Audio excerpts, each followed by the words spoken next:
आदाब, मैं मोहम्मद अमजद अली। आप देख रहे हैं प्राइम टाइम। साबिक़ा वक्फ बोर्ड के मेंबर, वो सेक्रेटरी व ट्रस्टी मोहसिन इंसानियत फाउंडेशन जनाब सैयद बंदगी बादशाह कादरी साहब ने मुस्लिम अक़लियत के ताल्लुक़ से जो नाइंसाफ़ियाँ हो रही हैं तेलंगाना में, उस ताल्लुक़ से काफ़ी देर हमसे बातचीत की। जो मुस्लिम रिजर्वेशंस का मामला है उसको उन्होंने सिंप्लीफाई किए जाने की बात की। मुस्लिम माइनॉरिटीज़ को रिजर्वेशन पॉपुलेशन के परसेंटेज पर दिए जाने की उन्होंने बात की, और इस ताल्लुक़ से साबिक़ा IAS ऑफ़िसर जनाब शफ़ीक़ुज़्ज़मा साहब की लिखी हुई किताब का हवाला भी दिया। बहुत ही काफ़ी मेहनत करके 3 किताबें लिखे हैं मोहम्मद शफ़ीक़ुज़्ज़मा IAS, जो फार्मर स्पेशल चीफ सेक्रेटरी के रैंक की हैसियत से रिटायर हुए। और बल्कि उनको मौका था कि फर्स्ट मुस्लिम चीफ सेक्रेटरी बन सकते थे उन्होंने 100 साल की पीरियड में। फिर अब जो है कोई मुस्लिम चीफ सेक्रेटरी नहीं बन सकता, क्योंकि जो है 60 साल तो गुजर गए। उसके बाद यही आदमी रैंक में चीफ सेक्रेटरी के आए थे, और उस दौरान जो है मिनी मैथ्यू जो चीफ सेक्रेटरी थे मैडम, उनको एक्सटेंशन दिया गया और उनको इससे महरूम किया गया। तो ये अक़लियतों का तो उन्होंने रिजर्वेशन पे लिखा, माइनॉरिटीज के प्रॉब्लम पे लिखा। अब आप बताइए, सिंपल एक चीज तयशुदा है कि भाई आप जो है रिजर्वेशन की जो कैटेगरी है बेनिफिट की, अदर देन सैयद एंड आपके मिर्जा, बेग, खान, फला फला कैटेगरी को छोड़ के दूसरों को रिजर्वेशन है। तो अब उनको जो है, जब उनके नाम के सरनेम के साथ सैयद ही नहीं है, तो क्या जरूरत है साहब उनको जो है वो सर्टिफिकेट पूछने की। बाय डिफॉल्ट हो जाता ना वो प्रोसीजर के लिए। MRO ऑफिस फिरना, मस्जिद से पहले लेटर लेना, मस्जिद वाले लेटर देने का एक प्रोसीजर अपना, उनका भी एक तौर तरीका है। बाज जने दे देते सहूलत में, बाज टाइम लेते। वो बेचारा प्रोसीजर एंगल से फुल के काउंसलिंग के वक्त उसको मालूम होता कि BC सर्टिफिकेट लाया तो उसका जो है वो फला रैंक की कैटेगरी में आ सकता, और वो जो है महरूम हो जाते। ये सर्टिफिकेट लाने में फिरते रहते, काउंसलिंग आ जाती। हम आखिरी वक्त पे काम कर रहे हैं। और आप देखिए दूसरे जो है, जो सबसे अहम तबका सादात को, जो ये लोग जो है, चलिए भाई आप इकोनॉमिकल बैकग्राउंड के तहत होता था। हम तो सेल्फ एम्प्लॉयमेंट स्कीम्स को सारे देखे, तो सेटविन में देखे, माइनॉरिटी फाइनेंस कॉर्पोरेशन में एक जमाने में खालिद अंसारी साहब जब इसको हेड करते थे, वो बेहतरीन प्रिंसिपल सेक्रेटरी थे। जो हामिद अंसारी साहब IAS फार्मर वाइस प्रेसिडेंट के भाई थे। तो वो लोगों की जो कवानीन और तरजीह और जो दी जाती थी, EBC सर्टिफिकेट होता था, इकोनॉमिकल बैकवर्ड क्लास। क्योंकि हमारे कहने तो कोई तफरीका नहीं है ना, तो हमारे कहने कोई BC है भाई, तू अछूत है, पीछे की नमाज में सफ में ठहर नहीं है, तो ये हमारे को इसकी जरूरत ही नहीं है। हमारा रिजर्वेशन इकोनॉमिकल बैकग्राउंड के तहत किया जाए। और रिजर्वेशन की बात जब आती है तो वो तो देखिए रिजर्वेशन जो है हमारा मैंडेटरी अगेंस्ट पॉपुलेशन होना चाहिए। हमारे को जो है परसेंटेज ऑफ रिजर्वेशन की बात नहीं है, हमारा पॉपुलेशन ये है, हमारी राइट ये है। अब आप देखिए बजट जो है 25 लाख से शुरू होते हुए माइनॉरिटी डिपार्टमेंट का 25 करोड़ से, शायद वो शब्बीर अली साहब के पीरियड में से शुरू होते होते अब वो 1000 करोड़ तक गया। तो भाई आपके पॉपुलेशन के बेस पे कई क्वेश्चन ना पूछे, इस वजह से वो फिगर डिक्लेयर हो रहा है। ये आपके पॉपुलेशन और कंट्रीब्यूशन राइट है, पॉपुलेशन का इस बात से राइट है साहब कि आपका जो है एक होता है टैक्स इन, तो मेरी इनकम पे जो है वो मैं वो टैक्स पे करता हूँ। एक होता है मैं जो परचेस करता हूँ, काफी भी पी रहा हूं तो टैक्स दे रहा हूँ। मेरा पॉपुलेशन बढ़ गया, मेरे घर के उतने लोग जो है ग्रोसरी खरीद रहे हैं, तो वो आपके GST भी दे रहे हैं और AP GST भी दे रहे हैं। आपका सेंट्रल हो और स्टेट हो, GST टैक्स दे रहे हैं। जो इससे पहले वैट की शक्ल में वैल्यू एडेड होता था, आज जो है GST की शक्ल में आया तो दे रहे हैं। तो दोनों पे टैक्स दे रहे हैं, सर्विस टैक्स दे रहे हैं।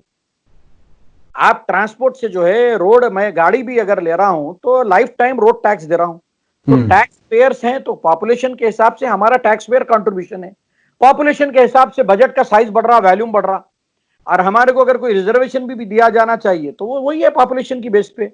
रिजर्वेशन का वर्ड ही नहीं है भाई, आपका जो है प्रोपोर्शनेट कंट्रीब्यूशन। आप जो है एक कॉन्स्टिट्यूंसी को वोटर लिस्ट देखते हैं, यहां औरतों की जो है लिस्ट ज्यादा हो गई, जहां पर भी फीमेल जेंडर को काउंट करके आप ये कॉर्पोरेट कॉन्स्टिट्यूंसी जो है लेडीज के लिए मुयन कर दी गई बोलते। तो आप जो है पॉपुलेशन लेडीज का देख के मुय्यन कर रहे हैं, तो हमारा पॉपुलेशन देख के हमारी हर चीज बढ़ाई है, गवर्नमेंट में नुमाइंदगी बढ़ाई है, जॉब से बढ़ाई है। उन्होंने जो किताब लिखी रिजर्वेशन पे, इसमें हमारा क्या हैसियत रखे रिजर्वेशन में बता दिए। और जो है आपको जो और के जो प्रॉब्लम्स ऑफ माइनॉरिटी जो लिखे उसमें उन्होंने वाजे बता दिए कि भाई आपका जो है कोई चीज आपको हासिल होने को जब आती है, बाय दैट टाइम आपका फाइनेंशियल ईयर एंड हो जाता है और ट्रेजरी को यूटिलाइजेशन सर्टिफिकेट चाहिए।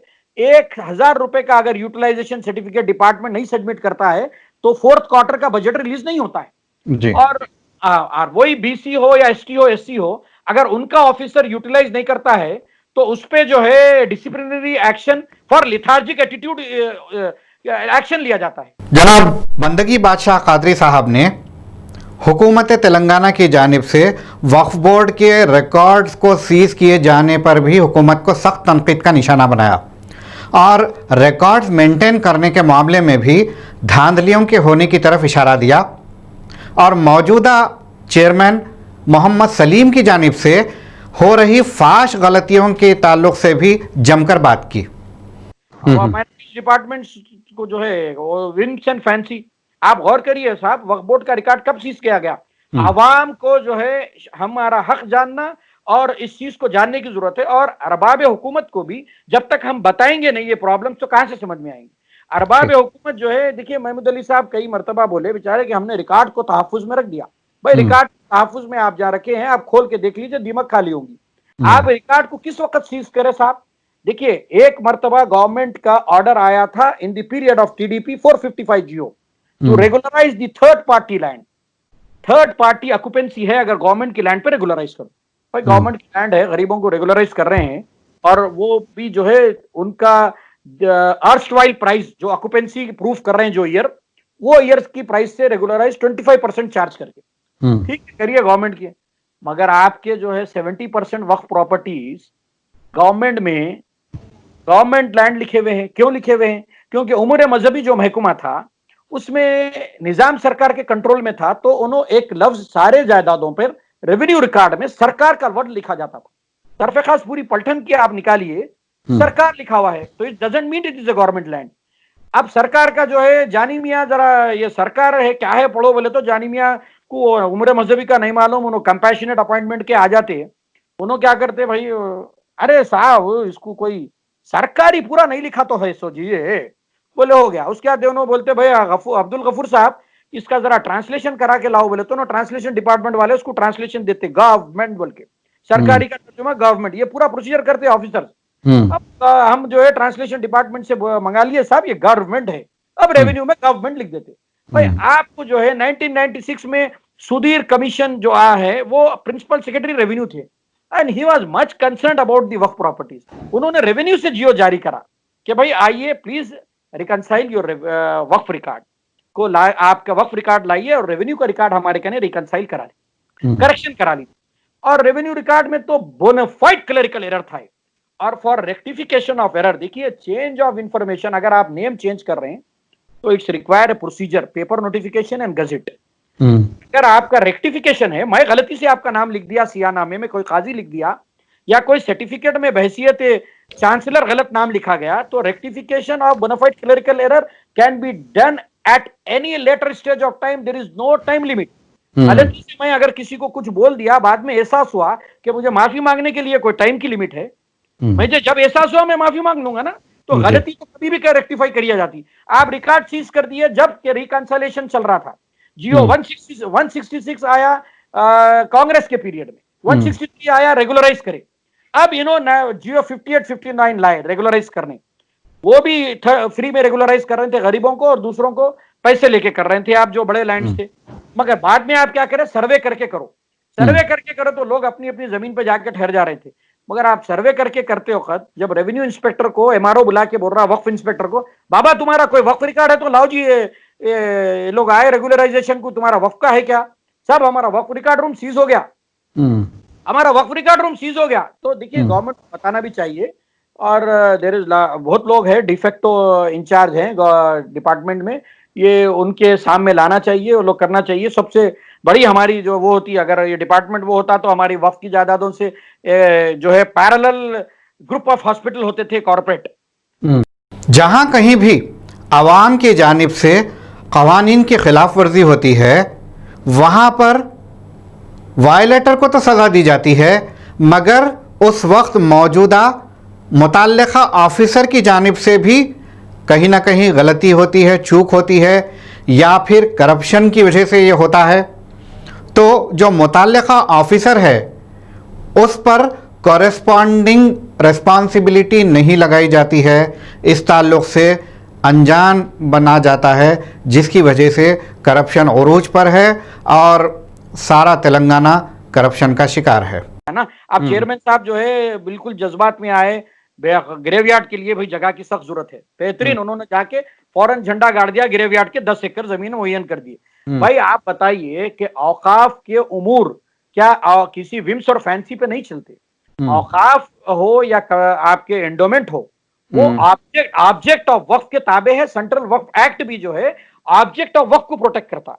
आप जो है पहाड़ी शरीफ की बारगाह की दरगाह की जमीन को जाकर आप 10 एकड़ पे कब्रस्तान मुहैया करें, क्या इनके ऑब्जेक्ट ऑफ वक्फ में उनका जो अहाता दरगाह का है उसके अलावा जो अराजी है उसका ऑब्जेक्ट ऑफ वक्फ क्या है?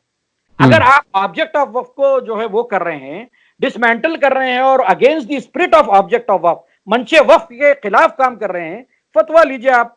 कोई मंशे वक्फ के खिलाफ काम करने का कोई भी स्कूल ऑफ थॉट, आप देवबंद जाइए, जामे निजामिया जाइए, जहीं भी जाइए, कोई भी ये आपको फतवा नहीं देगा कि आप जो है मंशे वक्फ के खिलाफ बात करें। मैं उनकी जलेदी देखा कि जो उलमा गए थे उनके साथ इनाग्रेशन में, और मैं देखा कि मस्जिद बाग़यामा की मस्जिद के इमाम और खतीब वो भी साथ थे और उन्होंने नाम लिया, मगर उसमें वाज़े तौर पे दिखा नहीं गया। हसन फारूकी साहब का भी नाम लिया उन्होंने। तो उस वक्त जो है वो दुआ हो रही थी, वो बेचारे फातिहा बोलने को अभी आ रहे थे, उन्होंने बीच में आके बोले अपनी स्पीच और वो दे दिए। उनको ख्वाहिश है माशाल्लाह, उनको जो है जज्बा भी है, मगर उनकी मालूमात कौन देना साहब उनको? somebody has to educate him ना, he should know what is object of work। जो आलिम दीन उनके साथ थे, उनकी प्राइमरी रिस्पॉन्सिबिलिटी है कि उनको इस बात की उसकी इत्तला दे, उसका इल्म पहुंचाए। नहीं देखिए, उन्होंने जो है पहले किसको बुलाए? उनको चाहिए, ये एक सब्जेक्ट है जो मुतवल्लियान से डील किया जाता। मैं आलिम दीन पे तो खतई नहीं बोल सकता कि उनको क्या इल्म है ऑब्जेक्ट ऑफ वक्फ, उनको मालूम है। वो तो जो है एक अच्छा खैर का काम है, बेचारे आगे बुलाए आगे, उनको क्या मालूम है कि ऑब्जेक्ट ऑफ वक्फ क्या है? इनका काम है कि भाई आपकी बॉडी में जो मुतवल्ली कैटेगरी से है मेंबर्स, उनको बुलाइए। मस्जिद की कैटेगरी से अनवर बेग साहब है, मुतवल्लियान की कैटेगरी से सज्जादान की कैटेगरी से भी मेंबर हैं। आप उनको बुला के पूछते नहीं, पूछे भाई तो आप जो है जामे निजामिया से पूछिए, आप ऑब्जेक्ट ऑफ वक्फ निकालिए। और जो सेक्रेटरी वक्फ बोर्ड होता है वो उसका काम है कि जो सीईओ कहलाता है, उन्होंने ऑब्जेक्ट ऑफ वक्फ सामने पेश करना। और वहां पर रिटायर्ड इतने ऑफिसर्स काम कर रहे हैं, क्या उन्होंने चेयरमैन को नहीं बता सकते साहब भाई ऑब्जेक्ट ऑफ वक्फ देख के हम करना चाहिए? भाई 10 एकड़ जमीन गवर्नमेंट को कोई कमी है? आप लैंको का मैटर आपका सब जुडिसाइज है, जहां पर इंडस्ट्रियल इंफ्रास्ट्रक्चर कॉर्पोरेशन का जो है एक तनाजा चल रहा है, केस चल रहा है, 200 एकड़ जमीन की बात हो रही है। तो वहां पर जो है आप गवर्नमेंट वक्फ बोर्ड इतना लीनियंट है, लिबरल है कि 200 एकड़ जमीन आपकी हो जा रही है। तो केसीआर साहब को अगर 10 एकड़ जमीन देने में क्या होता भाई? उन्होंने तो सबसे पहले आप देखिए लैंको के ऊपर आवाज जो पार्टी उठाई थी, आप पेपर ही निकाल के देखिए, मेरे कहने क्लिपिंग है, जो उस वक्त पत्थरबाजी भी करे वो लोग, वो तो टीआरएस गवर्नमेंट थी कि लैंको के उसमें आज जो है उनको अब दे आर इन पावर, तो एक्शन लेना चाहिए। तो चेयरमैन उसी पार्टी के नुमाइंदे हैं, उन्होंने जो है प्रोटेक्ट करना चाहिए। अब ये मैटर सब जुडिसाइज है, तो मैं इसमें तफसीली बात नहीं कर सकता कि whether it will land in the favour of Lanco और व्हाट। मगर आप एक बात गौर कर लीजिए, सब्जा कॉलोनी में जो है सीलिंग लैंड्स का इशू हुआ तो लाख करोड़ ऑफ रुपीस के नोटिस दिए गए लैंड की वैल्यू एनहांस करके उसको रेगुलराइज करने के लिए, क्योंकि नवाब साहब की जमीन थी और बेनिफिशियरीज एक मखसूस तबका था। मखसूस तबका तो पसमानदागान ही बोलूंगा मैं, मखसूस तबका जो अकलियतों का है वो पसमानदागान में ही है, को बड़ी मुश्किल से जो है अपनी जिंदगी का एक सरमाया बाहर कमा के, एक हिस्सा जिंदगी का बाहर गुजार के और अपने फॉरेन एक्सचेंज कंट्रीब्यूशन अपनी मुल्क के लिए लाते हैं, अपने बीवी बच्चों को यहाँ छोड़ के, जैसे big contribution earning foreign exchange for our Motherland. तो वो आने के बाद एक जो है टोली चौकी और कहीं अगर माइग्रेंट, असल तो माइग्रेंट वर्कर कहना चाहिए, एनआरआईज कहाँ है भाई? बाहर जाके माइग्रेंट हुए, वर्क करे, आए और वो पैसे के सरमाए से 4 घर ले लिए, बनाया, कोई टैक्सी लिया, किराए पे दे लिया, वही तो कारोबार आता है। तो इसी वजह से जो है उनके घरों को रेगुलराइज किया, आप वो दिए। गच्ची बौली की जगह पर जहां पर लैंको की ऑक्युपेंसी है, वहां की लैंड वैल्यू आप इतनी कम रखे, अगर कोई केस हार जाए वक्फ बोर्ड, तो कंपनसेशन देने की बात अगर आए तो आप उसी वैल्यू से देंगे ना, और उसमें माइनस डेवलपमेंट चार्जेस बोलेंगे आप। तो जब कंपनसेशन की मामला आएगा तो दो तरफा रहेगा भाई। इसमें देखिए फेयर होना चाहिए, और मैं बताता हूं कि हुकूमत को, चीफ मिनिस्टर को सही तरीके से कोई इस चीज को बताना चाहिए। और ये मीडिया का आज काम है साहब। देखिए इसका फेलिसिटेशन हो रहा, उनका एक्सीडेंट हो रहा, ये नहीं है। आजकल इन्वेस्टिगेशन न्यूज की जरूरत है। मैं किसी मामले में, शफीकुज्जमान साहब आईएएस रिटायर्ड हेल्थ सेक्रेटरी थे, मैं गया, मौजूद से हट रहा हूं, आपको बता रहा हूं, मैं जाके किसी मामले में भाई जरा बरम हो गया कि भाई मेरी फूफी जो है रीजनल मेडिकल डायरेक्टर रैंक में उनकी सीनियरिटी है, और वो चीफ मेडिकल ऑफिसर की हैसियत से काम करते हैं, मगर वो उस ओहदे को इस वजह से नहीं लेना चाहते कि वो गोशे में पर्दे में सारी नौकरी वो किए हैं, और नॉट ए सिंगल सीएल। और उनके उसको एक्सेप्ट करी गवर्नमेंट के भाई उन्होंने एक सिंगल सीएल नहीं ली, और इन्वेंट्री मेडिसिन की बहुत अच्छी है, तो हमको कोई एतराज नहीं है। और उन्होंने बोला कि भाई मैं जनाने और जो है सिर्फ बच्चों को देखती हूँ, क्योंकि जेंट्स मेडिकल ऑफिसर जो है वो मेल्स को देख सकते हैं जी। सारी जिंदगी एज ए तबीबा अपने गोशे और पर्दे में नौकरी की, जस्टिफाइड करे अपने जॉब के लिए। तो मैं किसी उसमें जो है उस पर बरम हो गया कि भाई इनका जो है सर्विस बुक को ऐसा कर रहे हैं, वो कर रहे हैं, इसमें जो है जल्दी से जल्दी रिटायरमेंट का प्रोसेस होना चाहिए, क्यों इतनी देर हो रही है प्रमोशन के वक्त पे, स्केल्स के उसमें। तो उन्होंने बोले कि भाई आप एक मिनट, आप ये एक तरफ इधर नजर डाल लें आप। तो एक खातून ठहरी हुई थी, उनकी चप्पल सिली हुई थी, उनकी साड़ी भी सिली हुई थी, तो उन्होंने रिटायर्ड मेडिकल ऑफिसर थे, एमबीबीएस। उनकी पेंशन जो है 3,500 रुपए फिक्स हुई। तो उनके दिमाग पे असर हो गया था, तो कोई खटके मार रहे हैं बोलते थे घर पे, कोई खोलते नहीं थे, बेचारे परेशान माइंड पे, क्योंकि उनके घर के सामने झाड़ू देने वाली की, स्वीपर की पेंशन 15,000 रुपए स्वीपर की पेंशन फिक्स हुई। इनकी पेंशन 3,500 फिक्स हुई। उन्होंने बोले देखिए ये सर्विस बुक नहीं कंप्लीट करने की वजह से ये मोहतरमा का ऐसा हुआ है, तो आप ऐसे केस को, इन्वेस्टिगेशन को पकड़िए। छोटी सी आप प्रमोशन की बात है भाई, फूफी की वक्त पे आ जाएगा, उनका कोई वो नहीं है। ये देखिए ये खातून जो ठहरी है, इस पे आप देखिए ऐसे भी चीज होती है यहाँ। मेरे चचा भी साथ थे, उन्होंने बोले कि यूसुद्दीन साहब आप तो 4 एडवांस इंक्रीमेंट लिए हैं, इतनी बड़ी सर्विस में आप एग्जीक्यूटिव इंजीनियर श्रीसलम प्रोजेक्ट पे रहे हैं, क्या आप ऐसे केस देखे आपके सर्विस तजुर्बे में कि एक रिटायर्ड मेडिकल ऑफिसर की पेंशन क्या होना चाहिए? आप एग्जीक्यूटिव इंजीनियर हैं, आपकी पेंशन 30-40 हजार पेंशन होंगी, ये मेडिकल ऑफिसर उससे बढ़ के पेंशन होना चाहिए, 3.5 फिक्स हुई।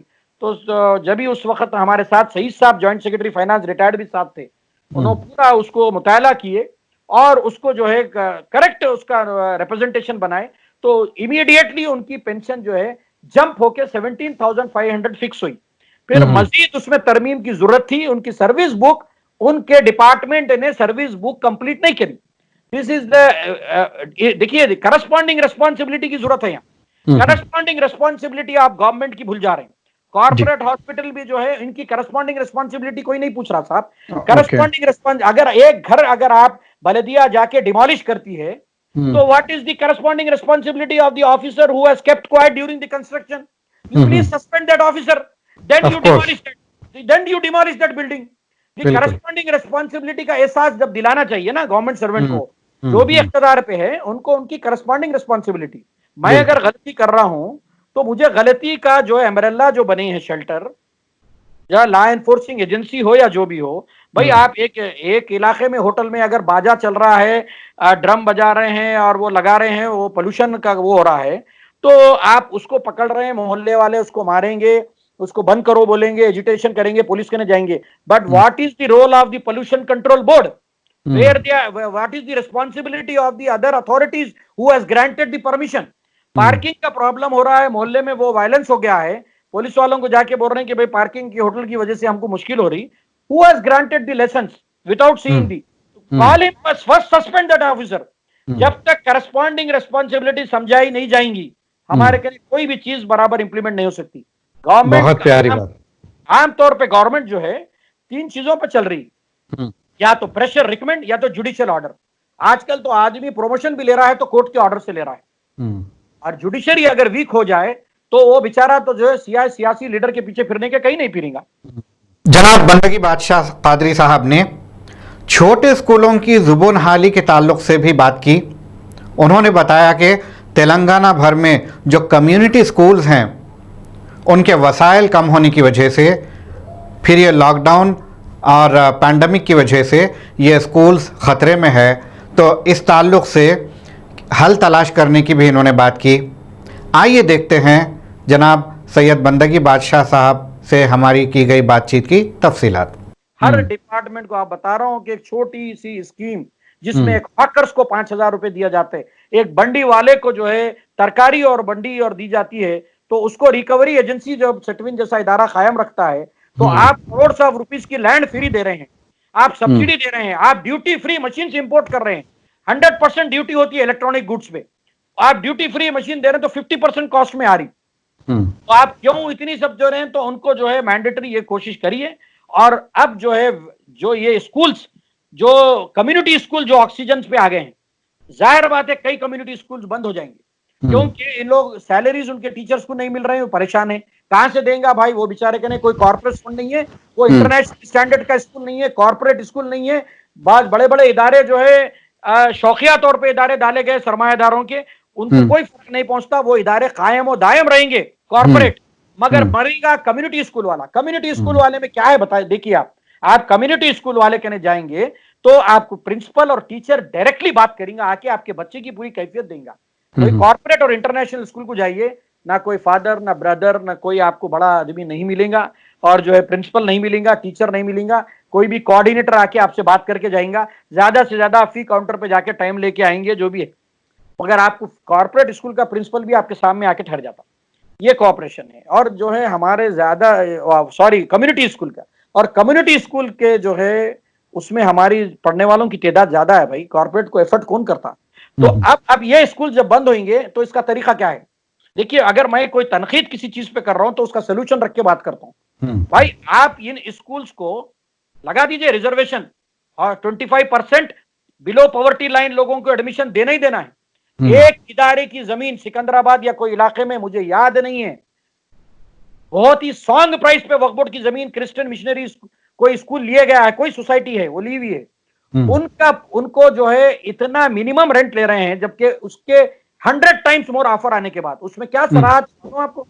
अकलियती पसमानदगान को इसमें फ्री एडमिशन इतने % दिया जाएगा, एक बच्चा भी अकलियतियों ने एडमिशन नहीं दिए। Who is going to monitor साहब, who is going to monitor? तो ये मॉनिटर करना है, इफेक्टिव इंप्लीमेंटेशन हमारी जो है गवर्नमेंट। देखिए, रिक्वेस्ट अगर कोई चीज की मैं करूं तो रिक्वेस्ट में consider, may not be consider, I am asking my right. I need a executive serious action like KTR in other subjects. I want the supremo of the TRS party in charge, young dynamic person, to come forward and take the flag of effective implementation of these schemes.